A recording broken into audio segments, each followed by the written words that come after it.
I den her film vil jeg vise, hvordan I starter op i en AutoCAD-tegning. I skal altid først kigge nede ved tegningshovedet og se, hvad der står dernede. Og så kan I lige så godt få det udfyldt, når jeg er dernede.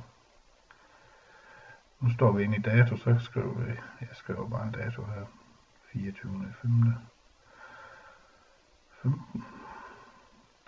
Så går jeg op under navn, og skriver mit navn.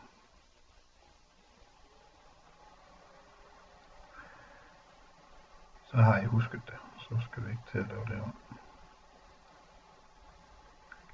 Så zoomer vi ud. Sådan en af de ordre, jeg vil vise, det er, hvordan I laver en firkant, der hænger sammen. Man kan selvfølgelig godt lave 4 linjer, men det er rart, hvis det hænger sammen. Og der bruger jeg den her rektangel. Stiller jeg et tilfældigt sted.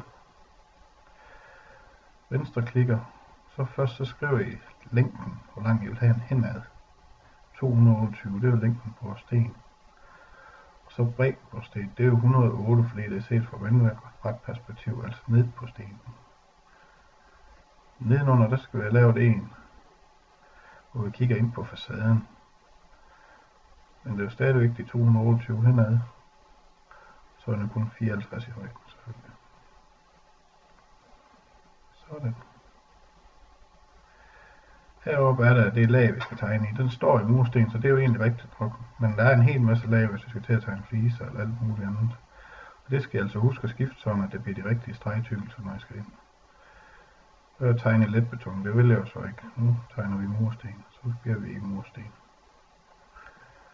Hvis vi nu vil flytte det, så det står lidt pænere, så kan vi tage ved den her i hjørnet, hvor det bliver sådan en firkant. Så sætter vi den der, så vil vi egentlig godt have den anden. Den skal jo nok stå nedenunder. Det vil da være det pæneste i hvert fald.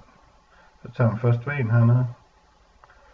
Så kan I godt se, at vi har sådan en stiplet linje. Så kan man tage ved hjørnet deroppe, og så kører man bare ned igen.